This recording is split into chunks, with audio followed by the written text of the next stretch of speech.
오늘 2021년 첫 대면 예배를 드림에 있어서 여러분 너무나 환영하고 잘 오셨습니다. 오늘 이 예배 가운데는 우리 신입생들도 보이고요, 유학 갔다 우리 돌아온 친구들도 보이고 참 많이 반갑습니다. 저는 오늘 이 강단에 어떤 부담감으로 서 있습니다. 신년 예배를 시작하면서 우리 청년들 앞에 어떤 말씀을 전해야 할까라는 그 고민으로 한 주간 잠을 이루기가 어려웠습니다. 2021년 대한민국 청년으로 살아간다는 것, 우리 2021년에 우리 이 청년들에게 야, 열심히 살아, 좀 더 잘 살아봐 라고 누가 감히 말할 수 있겠습니까? 여러분들이 그런 고단한 삶을 살고 있기 때문에 저는 이 말씀을 준비하는 것이 언제나 부담스럽고 가슴 아픈 심정이 있습니다. 알바가 일상인 세대, 등록금을 대출받아서 사회에 진입하기 전부터 빚을 지고 시작하는 것이 보통인 세대, 너무나 어린 나이지만 자기 자신을 지킬 수 있는 처세술을 먼저 배워야만 자기 자신을 지킬 수 있는, 너무 어린 나이에 처세를 배워야 하는, 자기를 지켜야만 하는 야만 사회 속에 밑바닥 계층에 있는 먹이사슬의 가장 아래 세대, 계층의 사다리가 무너졌기 때문에 꿈도 희망도 미래도 바라보기가 쉽지 않은, 어떻게 보면 착취받고 있는 이 세대. 지금 우리 세대는 얼마나 어려웠냐면 서울대를 나와도, 심지어는 의사 변호사가 돼도 이미 가지고 있는 어른 서울대생들, 이미 계신 어른 의사 변호사분들이 가지고 있는 이 기득권 때문에 발 붙이기조차 이렇게 잘 나가는 사람들도 쉽지 않은 게 우리 청년들 세대입니다. 제가 작년 한 해 우리 청년부를 마주하면서 우리 청년들, 저는 청년을 잘 알고 있다고 생각했는데 20대 초중반의 우리 청년들을 마주하면서 제가 느꼈던 생각은 우리 청년들이 가지고 있는 이 보편적인 감정이 무엇인가 라고 봤을 때 그것은 사실 분노라는 단어였습니다. 분노. 여러분은 분노하고 있다 라고 저는 느꼈습니다. 이렇게 말을 하는 것 같았어요. 야, 감히 꼰대질 하지 마. 네가 하는 정도의 고생은 이미 우리도 하고 있거든 이라고 저한테 말을 하고 있는 것만 같았습니다. 그런데 그 사실을 제가 감히 부정할 수가 없어서, 감히 제가 그것을 강하게 얘기할 수 없어서 저는 여러분들께 할 말이 없는 사람입니다. 예수님께서 이 땅에 계실 때 예수님은 기득권에 가시지 않았습니다. 예수님이 이 땅에 오셨을 때, 2000년 전에 이 땅에 오셨을 때 예수님은 기득권에 비비는 식으로 예수님의 삶을 보여주시지 않았습니다. 오히려 기득권을 향해서는 독사의 자식들아, 회칠한 무덤들아, 이렇게 하면서 오히려 기득권에 저항하고 저주하셨습니다. 예수님은 철저히 사회적 약자 편에 서 계셨다는 것이죠. 저는 예수님이 이 땅에 오신다면 누구 편에 서 계실까라고 생각했을 때 저는, 제가 곰곰이 생각해 봤을 때 예수님은 분명히 완전히 빈곤층에 빠져 있는 노인 계층과 오늘 미래를 보기가 어려운 바로 이 20대 청년들에게 예수님은 분명히 같은 편이 되어 주실 거라고 저는 그렇게 믿고 있는 편입니다. 오늘 말씀의 주인공이 나오고 있습니다. 누굽니까? 사마리아 여인이거든요. 사마리아 여인, 그도 완벽하게 사회에서 차별받는 한 사람이었습니다. 오늘 본문 4장인데 읽지 않은 6절 7절을 한번 제가 읽어드리겠습니다. 거기 또 야곱의 우물이 있더라. 예수께서 길 가시다가 피곤하여 우물 곁에 그대로 앉으시니 때가 6시쯤 되었더라. 사마리아 여자 한 사람이 물을 기르러 왔음에 예수께서 물을 좀 달라 하시니, 오늘 이 사마리아 여인을 예수님이 마주하려고 앉아 계십니다. 사마리아 여인에 대한 정보는 딱 두 가지가 나옵니다. 성경에서. 무엇이냐면 첫 번째, 사마리아 여자라는 정보입니다. 이것은 무슨 말입니까? 사마리아 여자라는 말은 유대 땅에 살고 있기는 하지만 차별받는 한 계층을 이야기하는 것입니다. 사마리아 여인, 즉 유대인들은 자신의 혈통을 매우 중요시하는데 그 혈통에서 벗어난, 예전에 외국에 침공이 있었을 때 혼혈이 되었던 어떤 사람들을 차별하였습니다. 그래서 일방적으로 그들에게 기회를 주지 않고 공동체 속에 들어오는 것을 허락하지 않았습니다. 사마리아인 여인이라는 것은 확실하게 차별받는 한 사람들을 이야기하는 것입니다. 그리고 그 여자가 오늘 나온 시간이 몇 시입니까? 우물가에 물들어 나온 시간은 낮 12시, 바로 정오였습니다. 이스라엘에 가보신 분은 아시겠지만 이스라엘은 매우 건조한 날씨입니다. 햇빛이 뜨거운 날씨입니다. 그래서 정오 시간에는 잘 돌아다니지 않습니다. 이런 사막 기후에서 정오 시간에 물을 뜨러 나왔다는 것, 그것은 이 사마리아 여인이 남들에게 자기 자신을 보이는 것이 뭔가 떳떳하지 않다는 것을 말해주고 있습니다. 아마도 우리가 이 스토리를 이미 알고 있기 때문에 이야기하는 것이지만, 이 여인이 사람들을 눈을 피해서 차별받는 그 여인이 할 수 있는 일이라고는 어쩌면 매춘밖에는 없었기 때문에 그 여자는 그렇게 살았는지 모르겠습니다. 오늘 가장 많은 노동을 하고 있지만 오히려 자기 무능을 자책하는 청년 세대를 봅니다. 가장 많은 스펙을 쌓느라고 거의 놀지 못하지만 어른들은 함부로 우리 청년들에게 그 무능은 네 탓이라고 이야기합니다. 그 작은 자리라도 지키기 위해서 정말 최선을 다해서 일하고 있지만 우리 청년 세대들에게 대체로 주어지는 일들은 비정규직 일들이 대부분입니다. 그 자신도 원치 않는 그 자리에서 벗어날 수도 없고 벗어날 기회도 주지 않는 것에 대해서 저는 20대 여러분을 늘 마주하면서 매우 아픈 마음을 가지고 있습니다. 여러분이 분노할 수밖에 없다는 것, 여러분이 믿음을 오늘 고백하는 것이 참 어렵다는 것 너무나 공감이 됩니다. 우리 청년들, 특별히 20대 초반의 남학생들은 전화를 보면 PC방에 많이 가 있습니다. 사실은 PC방에 많이 가 있어요. 그리고 스마트폰 게임도 많이 하고요. 조금 달라지는 거 한다고 해봤자 인스타그램, 진짜 많이 괜찮아봤자 우리가 하는 게 소확행 정도예요. 제주도에 가서 여행을 이렇게 가서 사진 찍어 올리는 것 정도이죠. 그렇죠? 그런데 그 약간의 즐거움을 추구한다고 해서 어른들 우리한테 쉽게 뭐라고 말합니까? 사실은 기성세대는 역시 요즘 20대들은 철이 없고 개념이 없고 예의도 없는 것 같아. 미래를 위해서 한참 노력할 때 왜 저렇게 살지? 라고 이야기합니다. 그런데 사마리아 여인도 그와 같은 신세였던 것 같아요. 그 여인이 차별받는 여인으로서, 사마리아인 여인으로서 할 수 있는 것이 무엇이 있었겠습니까? 고작 할 수 있는 것이라고는 매춘밖에는 없었을 것이라는 것이죠.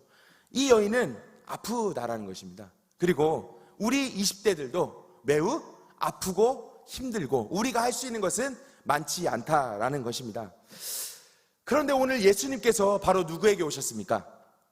누구에게 오셨습니까? 사마리아 여인에게 오셨습니다. 사마리아 여인에게 오셨습니다. 이것은 우리에게 굉장한 희망을 줍니다. 왜 그렇습니까? 예수님이 이 땅에 계셨을 때 기득권 편이 아니라 누구의 편이셨다는 것, 바로 착취받는 세대의 편이셨다는 것은 오늘 우리에게 희망을 줍니다. 예수님이 계셨다라면 너무나 답답하고 분노하고 우리 삶은 어디로 가야 될지 모르는 여러분의 편에 예수님은 분명히 계셨고 오셨을 것이라는 것입니다. 예수님은 이 땅에 계셨으면 부동산 재벌 편에 서지 않으셨을 겁니다. 예수님은 악랄한 착취자의 편에 서지 않으셨을 것입니다. 비열한 부자 편에 서지 않으셨습니다. 오히려 사마리아 여인, 12시에 물 들어온 그 여인의 옆에 오셨다라는 것입니다. 예수님도 바로 여러분의 곁에 오시기를 원할 것이라는 사실을 오늘 기억하십시오. 이것이 오늘 말씀에서 얻는 첫 번째 위로입니다. 예수님께서는 만약에 오신다면 오늘 우리에게 오시기 원하실 거다. 분노할 수밖에 없고 희망을 갖기 어렵고 정말 열심히 알바하면서 살아가는 여러분들에게 예수님은 오시기 원하실 거다. 예수님은 여러분들을 보면서 아픈 마음을 가지고 계실 거다. 이 사실은 오늘 우리에게 희망을 줍니다. 이 사실은 오늘 우리에게 위로를 줍니다. 예수님은 우선 내 편이시다. 저렇게 잘 산다고 말하는, 부동산만 다 취득하면 다 내 거 된다고 말하는 저 사람들을 편들지 않으신다. 모든 기회를 박탈해버리고 우리에게 아무것도 주지 않는 저 사람들을 주님이 편들지 않으신다. 일자리 하나 얻고 싶어서, 정규직 하나 얻고 싶어서 그렇게 최선을 다하면서 살아도 그 기회조차 주지 않는 이 사회의 악한, 매우 열심히 살아가는 그 사람들의 편에 서지 않으시고 우리 편에 서 계실 거다. 우리에게 오실 거다. 사마리아 여인 편에 오셨다. 이 사실은 오늘 우리에게 위로를 준다는 것입니다. 그런데 오늘 예수님께서는 또 한 가지 국면에서 완전히 다른 이야기를 하나 하십니다. 예수님이 우리에게 할 말이 있다고 하십니다. 무엇입니까? 우리 13절 14절을 한번 같이 읽으시죠. 시작. 예수께서 대답하여 이르시되 이 물을 마시는 자마다 다시 목마르려니와 내가 주는 물을 마시는 자는 영원히 목마르지 아니하리니 내가 주는 물은 그 속에서 영생하도록 솟아나는 샘물이 되리라. 생수에 관한 얘기를 하십니다. 야, 너 우물물 뜨러 왔지? 그런데 진짜 좋은 생수가 있는데, 영원히 목마르지 않는 생수가 있는데 너 관심 있어? 이렇게 물어보시는 거죠. 너 힘들지? 어렵게 살지? 앞이 잘 안 보이지? 그리고 조금 화가 나지? 맞아. 그런데 진짜 정말로 목마르지 않는 어떤 것이 있는데 너 관심 있어? 예수님이 이렇게 우리에게 물으시는 거죠. 그렇죠? 그런데 여인이 뭐라고 대답합니까? 15절입니다. 이렇게 대답합니다. 여자가 이르되 주여 그런 물을 내게 주사 목마르지도 않고 또 여기 물 기르러 오지도 않게 하옵소서. 이렇게 말을 합니다. 여자가 이렇게 대답하는 것 같아요. 그래요? 그런 게 있어요? 정말로요? 잘 모르겠는데 이렇게 대답하는 거예요. 우리 청년들에게 제가 물어봅니다. 여러분 진짜 잘 살고 싶어요? 네. 이렇게 대답합니다. 여러분 진짜 예수님 만나고 싶어요? 예, 만나고 싶어요. 진짜 여러분 영원한 샘물이 있다면 마시고 싶어요? 네, 마시고 싶어요. 좀 줘보세요. 이렇게 얘기한다는 거죠. 교회에서 늘 정말 생수가 있다면서요. 한번 좀 줘보실래요?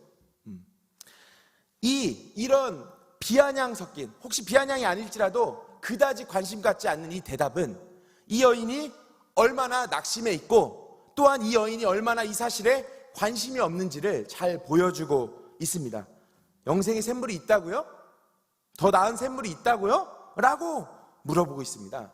그런데 아주 중요한 말씀을 예수님이 하십니다. 요한복음 4장 16절입니다. 이르시되 뭐라고 합니까? 가서 내 남편을 데려오라. 가서 내 남편을 데려오라. 내가 영원히 목마르지 않는 물이 있는데 너 뭐 하실래? 예, 줘보세요. 그래? 줘봐? 오케이. 네 남편을 데려와봐. 이렇게 말하시는 겁니다. 이 말이 무슨 뜻인가요? 이 말이 무슨 뜻인가요? 사마리아 여인은 사실은 좀 약자 아닙니까? 그렇죠? 좀 배려받을 대상 아닙니까? 지금 안 그래도 분노하고 있는 사람 아닙니까? 그렇죠? 그런데 꼭 이렇게까지 말씀하셔야 됩니까? 예수님이 야, 네 남편 데려와봐. 그죠? 네 남편 데려와봐. 이 말에는 예수님이 이렇게 말씀하시는 것 같아요. 제가 해석할 때는 너 진짜 생수 안 원하잖아. 너 사실 진짜로 영원히 마르지 않는 샘물 그거 마시고 싶지 않잖아. 생수를 먹고 싶다고? 아니, 내가 볼 때 네 속마음 따로 있는데 네 남편 데려와봐. 네 진짜 속을 보여줘봐 라고 예수님이 묻고 계신 거예요. 여러분 오늘 말씀 제목이 뭐였죠? 네 펜트하우스를 내놓아라. 이런 말씀 제목을 제가 가져와라 이렇게 정했는데, 제가 이 드라마 펜트하우스라는 드라마를 이렇게 보게 됐습니다. 이게 페이스북에서 어떤 목사님께서 이 글을 쓰신 걸 보고 이것은 한번 볼 필요가 있겠다라고 해서 제가 억지로 좀 다운받아서 봤습니다. 코로나 시국에. 그런데 이 펜트하우스라는 드라마가 되게 재미있어요. 어떤 점이 재미냐면 이렇게 싸그리 모두 다 악랄할 수가 없어요. 이 얘기는 대충 이렇습니다. 테라팰리스라는 국내 제1의 아파트가 있습니다. 거기 꼭대기층에 펜트하우스가 있잖아요. 어느 아파트나, 그죠? 고급 아파트는. 그 펜트하우스에는 의사도 아니고 변호사도 아니고 부동산 재벌이 살고 있습니다. 그러죠? 그리고 바로 그 아래층에는 의사와 변호사가 살고 있습니다. 그 아파트가 엄청 높은데요. 아마 다 나오진 않았지만 그 아래 층층층층에는 제가 보기에는 상상인데 금수저. 그렇죠? 그리고 부모님이 많이 물려준 사람들, 혹 기회가 좋아서 많은 것들을 처음부터 갖고 시작한 사람들이 거기 층층층층 아래에 살고 있었을 것 같아요. 고시 패스해서 고급 공무원이 된 사람들, 혹은 회계사, 약사, 누구나 가고 싶은 시내 직장, 공기업, 대기업 정도, 그 사람들 정도도 1층 정도에는 살 수 있을 것 같아요. 그죠? 이렇게 쭉 살고 있는데 이 사람들의 모습을 너무 리얼하게 보여줘요. 어떻게 보여줍니까? 보신 분도 아시죠? 너무나 악랄하게 그 펜트하우스에 오르기 위해서 그냥 드라마가 1회부터 그냥 처음부터 마지막까지 아주 과감하게 모두를 죽이고 모두를 속이고 모든 탐욕을 내뱉으며 그냥 그렇게만 삽니다. 내가 사는 길은 너를 죽이는 방법밖에 없다는 식으로 서로가 서로를 계속 죽이기만 하면서 그렇게 삽니다. 그런데 아주 눈에 띄는 사실이 있어요, 이 드라마에서. 그것은 무엇인지 아십니까? 펜트하우스에 살지도 못하는 사람, 이 테라펠리스에 살지도 못하는 테라펠리스 밖에 이 계층의 마지막 끝에 가 있는 사람이 나오거든요. 그 끝에 가 있는 사람들의 모습이 아주 뜻밖입니다. 왜 그렇죠? 그 끝에 가 있는 사람마저 우리 생각 같으면 좀 마지막 계층에 가는 사람 같으면 보통 드라마라면 좀 서로를 위해주며 살고 착한 사람 한 명 정도 나오잖아요. 그렇죠? 그런데 아주 재밌는 건 그 마지막 밑바닥에 있는 그 엄마와 그 자녀도 역시나 그 펜트하우스에 가기 위해 똑같은 분노와 탐욕과 거짓과 살인을 일삼는다는 사실입니다. 즉, 이 드라마에 나오는 맨 위층 계급부터 맨 아래층 밑바닥에 있는 사람들까지 단 한 명도 빼놓지 않고 모두가 탐욕 속에서만 살아가고 있는 것을 아주 노골적으로 보여주는 드라마입니다. 그 마지막 계층에 있는 그 딸이 이렇게 말합니다. 엄마한테. 엄마, 나도 이런 데 살고 싶어. 테라스 팰리스 같은 데서. 그러니까 엄마가 대답합니다. 엄마가 꼭 해줄게. 엄마 심장 반쪽을 팔아서라도 너 여기 살게 해줄게. 이게 이 드라마의 초기의 백미입니다. 아, 여긴 다 썩었구나. 이 페이스북 글을 올린 이 목사님께서 이렇게 설명하셨습니다. 나는 이 드라마를 보면서 이와 이상을 더 이상 볼 수가 없었다. 이 세상에서 지옥이 있다면 바로 저기일 것이다. 이렇게 말을 하는 것을 봤습니다. 2021년에 교회는 대단히 많은 지탄을 받고 있습니다. 사람들이 이렇게 말합니다. 야, 교회 진짜 이기적이야. 진짜 지들밖에 몰라. 걔네 반사회적이야. 교회 끝까지 다니고 행복한 놈을 못 봤어. 실력도 안 기르면서 안 갖추면서 주문만 메우려고 거기 모이는 것들, 아주 밥맛이야. 이렇게 세상은 이야기를 합니다. 교회에 대한 최종 평가가 무엇입니까? 사회에서 교회를 바라보는 최종 평가가 뭡니까? 교회? 희생? 없어. 그런 거 없어. 진짜 희생? 없어. 교회 다닌다고? 거기서 떨어지는 그런 낙차 같은 건 없어. 희생 같은 건 없다고. 코로나 이 팬데믹 상황에서 교회는 진짜로 이 리얼한 평가를 받고 있습니다. 더 비참한 건 무엇인지 아십니까? 아직도 더 내려갈 곳이 있다는 것입니다. 제가 볼 때는 아직도 많이 교회는 내려갈 곳이 있다는 것입니다. 왜 교회가 아직도 맞을 일이 있다라고 제가 생각하는지 아십니까? 교회를 다니고 있다라고 말하는 우리도 펜트하우스로 달려가는 펜트하우스 러너들이 너무나 많기 때문에 그렇습니다. 우리 안에도. 이 교회 안에 다니는 우리 이 사람들은 둘 중에 하나인데 이것은 도대체 교회일 수 없어 라고 생각해서 교회를 떠나기 일보 직전의 사람이거나, 두 번째 하나는 똑같이 그 펜트하우스 같은 삶을 살기 위해서 테라펠리스로 가기 위한 몸부림을 치고 있는데 겉옷만 교인의 옷을 입고 있는 펜트하우스 러너들이 교회에 가득하다라는 것입니다. 예수님이 오늘 말씀하셨습니다. 네 남편을 데려와. 네 남편을 데려와. 네 삶을 가져와봐. 생수를 원한다고? 너 진짜 원해? 내가 볼 땐 네 속에 펜트하우스밖에 없는데, 네 속에 테라펠리스밖에 없는데 너 진짜로 생수를 원하는 거 맞아? 청년들, 니네 마음속에 뭐 있어? 니네 교회 나와서 기도 많이 하지. 하나님 진로의 길 열어달라고. 하나님 취업의 길 열어달라고. 하나님 좋은 대학 가게 해달라고. 하나님 좋은 직장 정규직 되게 해달라고 많이 기도하고 있잖아요. 그렇죠? 그런데 여러분들 진짜 중심에 뭐가 있습니까? 여러분들도 펜트하우스 위에서부터 아래까지 있는데, 우리는 오늘 청년 세대로 이 아래층 계층에 소속돼 있으면서도 바로 그 가장 밑바닥에서도 똑같은 탐욕과 분노와 거짓을, 살인을 일삼는 바로 그 모습이 우리의 모습이 아니냐고 예수님이 오늘 우리에게 묻고 있는 것입니다. 네 남편 데려와. 이 남편은 남편이 몇이었습니까? 5이 있었다 이렇게 이야기하잖아요. 너 차별받는 계층인 거 알아. 너 아픈 여인이지. 맞아. 그래서 내가 너한테 왔어. 근데 내가 너한테 생수를 좀 주고 싶어. 이것은 목마르지 않는 생수야. 이건 진짜로 영원히 붙을 만한 진짜 생수야. 이거 먹이고 싶은데. 그래요? 저 보세요. 우리 교회에서 모든 사람들이 그렇게 이야기하고 있다는 것이죠. 저 보세요. 그런데 예수님이 말하는 거죠. 네 남편 데려와. 네 속에 있는 거 가져와봐. 넌 뭐가 있는데? 네 속에 뭐가 있는데? 예수님이 결국 이 여인에게 하시고 싶었던 말씀은 무엇이었냐면, 너도 아픈 사람 맞아. 너 착취받는 사람 맞아. 그런데 너도 완전히 똑같은 죄인이야. 너도 완전히 같은 죄인이야. 예수님은 오늘 이 여인에게 그렇게 아픈 진단을 내리시고 계신 것입니다. 마치 우리 교회들을 향해서 지금 우리 청년들을 향해서 이렇게 폭로하고 계신 것 같아요. 맞아. 너네 착취받는 거 맞아. 니네 왜 두드려 맞는지도 모르고 두드려 맞는 거 맞아. 그런데 내가 볼 때는 너네 속에도 테라펠리스밖에 없는데, 너네 속에도 성공밖에 없는데, 너네 기도 속에도 다 너네 욕망밖에 없는데, 살인과 탐욕밖에 없는데 네 남편 데려와봐 라고 부르시는 겁니다. 제가 제일 친한 친구, 제가 너무 사랑하는 저의 친구가 이렇게 저한테 따뜻하게 말해줍니다. 훈열아, 나는 더 이상 교회에 갈 수 없어. 30년을 교회 다닌 친구인데. 물었습니다. 친구야, 그러면 어떻게 하면 너한테 기독교라는 게 의미가 있을 수 있을까? 아픈 마음에 물었습니다. 이 친구가 이렇게 대답합니다.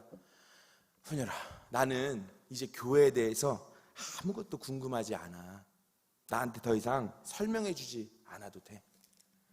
그런데 훈열이, 네가 기독교가 무슨 의미가 있을까라고 나에게 묻는다면 이것 한 가지는 말할 수 있을 것 같아. 지금도 내 삶을 궁금하게 만드는 사람들이 간혹 있어. 그냥 보통 인간이라면 절대 그럴 수 없을 텐데, 그냥 인간이라면 아무도 그런 사람이 없는데, 정말 뜻밖의 상황에서, 아주 어려운 상황에서 숭고함을 보여주는 사람들이 있어. 그 사람들을 볼 때 하나님은 있을 수도 있을까? 라는 한 가지 질문 정도를 가질 뿐이야. 이렇게 이야기를 합니다.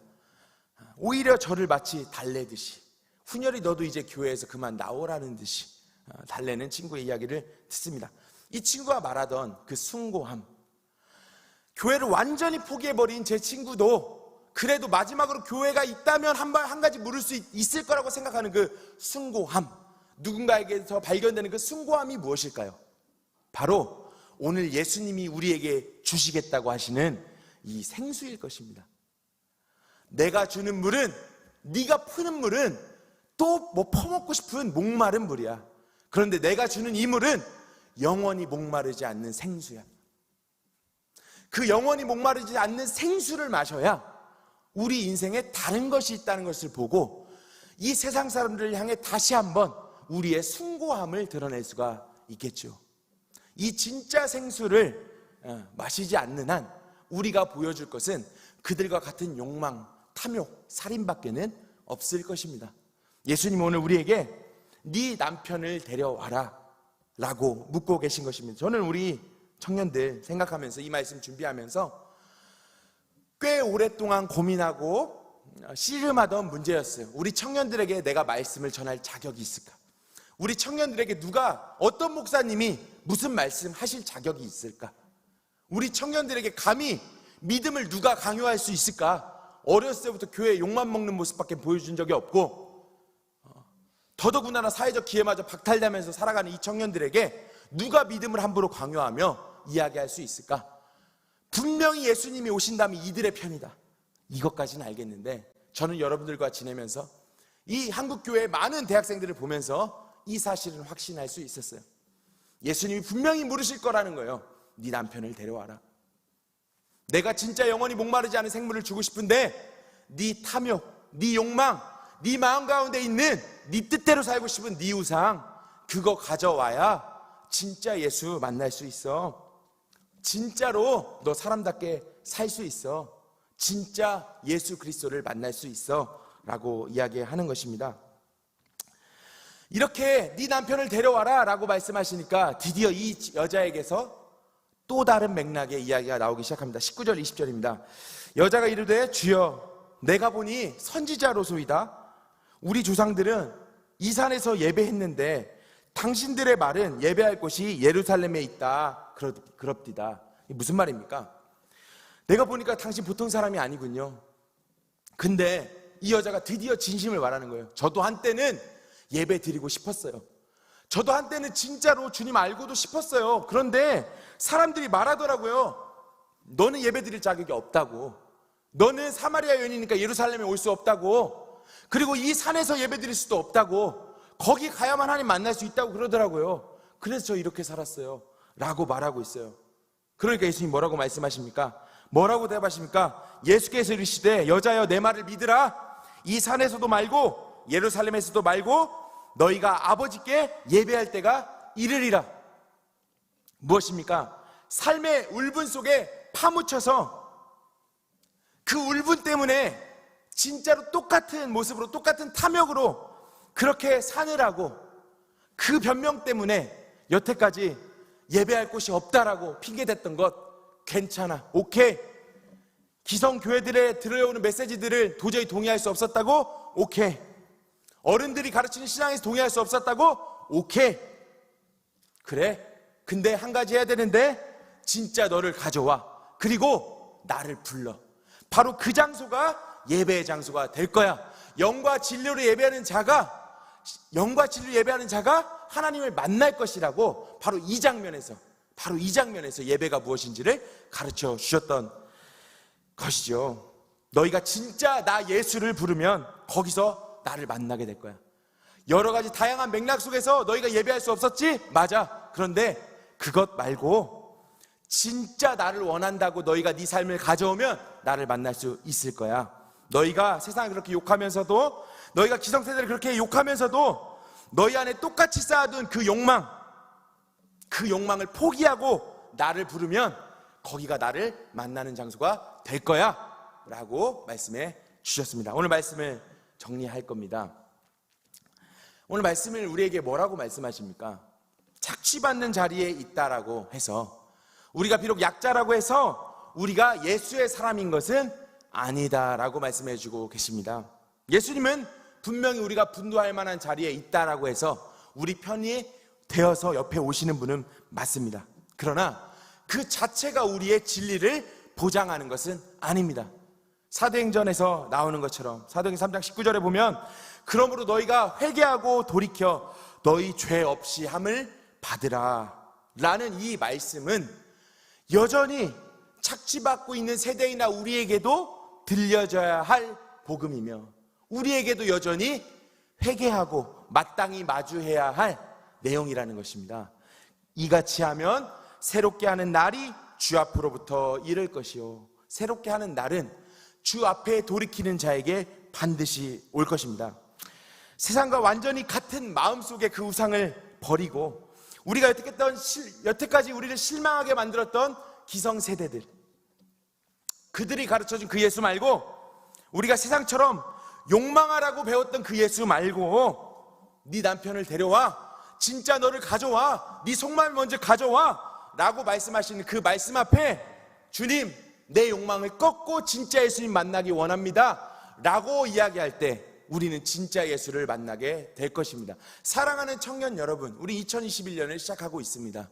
2021년이라는 이 시기에 교회는 그리스도인이 된다는 것은 마이너의 길을 걷겠다라고 결심하는 것과 같습니다.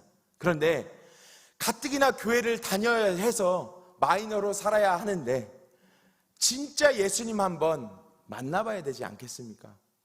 우리 청년부 어디로 가야 되겠습니까? 우리 속에 있는 이 세상과 같은 그 욕망을 주님은 오늘 지적하십니다. 그 모든 것을 버리고 내던지고 나를 좇으라 라고 말씀하시는 그 예수 앞에 여러분의 마음을 들으시겠다고 결심하실 수 있는 우리 혜성교회 청년 여러분들 되시기를 바랍니다. 우리 합심해서 한번 기도할까요?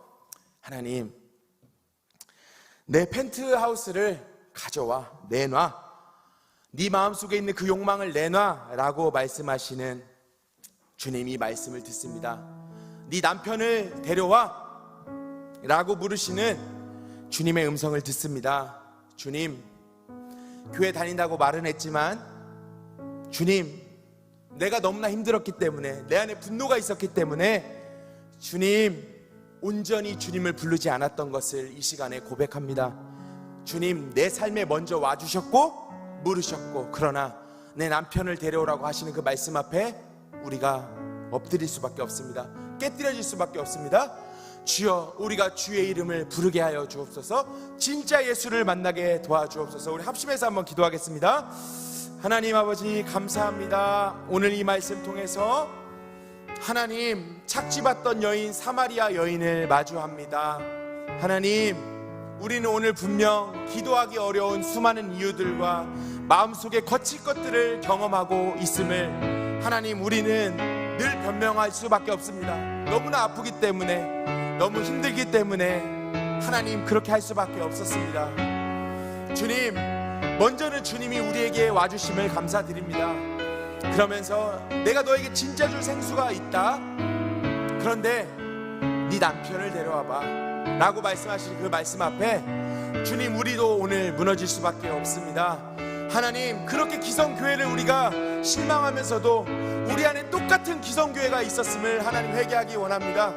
하나님, 그렇게 아버지 하나님, 모든 기회를 앗아가는 그 모든 부자들을 우리가 욕하면서도 우리 안에 똑같이 그런 부자가 되고 싶은 욕망으로 우리 삶을 갖고 가고 있음을 주님께서 지적하셨음을 하나님, 그 앞에서 우리가 오늘 아버지 하나님, 무너질 수밖에 없는 아버지 우리의 실존을 고백합니다. 하나님, 내 안에 아버지 예수로 성공하고 싶은 욕망이 있었습니다. 내 안에 예수로 한번 잘 살아보고 싶은 욕망이 있었습니다. 내 안에 예수라는 이름으로 남을 짓밟고 싶은 욕망이 있었습니다. 내 안에 예수라는 이름으로 남들보다 그저 잘 살고 싶은 욕망만 있었습니다. 그리스도라는 이름은 있으나 그저 죽은 삶으로 하나님 살면서도 남만 욕하고 부자만 욕하고 기성세대만 욕하던 우리의 삶이 있었음을 고백합니다. 네 남편을 데려오라 라고 말씀하신 그 말씀 앞에 우리의 삶을 내던지고 나를 좇으라, 네 삶을 다 내던지고 너의 십자가를 지고 나를 좇으라 라고 말씀하신 그 예수의 부름 앞에 주님, 오늘 다시금 예수를 부르며 진짜 예수를 내 삶에 모시며 그 진짜 예수를 만나는 삶으로 내 삶을 내던지는 우리 믿음의 청년들 될 수 있도록 오늘도 주님께서 은혜를 베풀어 주시옵소서. 하나님, 감사합니다. 오늘도 이 말씀 통해 우리에게 물으시니 감사합니다. 힘든 삶 때문에 더 이상 변명하지 않기를 원합니다. 어려운 믿음의 맥락 때문에 더 이상 변명하지 않게 되기를 원합니다. 진짜 예수님이 필요합니다. 맞습니다. 예수님, 영원히 목마르지 않는 당신이 필요합니다. 우리에게 그 살아계신 예수를 주옵소서. 우리에게 그 진짜 예수를 허락하여 주옵소서. 이 세상이 알지 못하는 크고 영화로운 보배로운 일들을, 비밀스러운 일들을 우리 가슴 가운데 진실로 보여 주시옵소서. 예수님의 이름으로 기도했습니다. 아멘. 감사합니다. 지금 광고 시간입니다.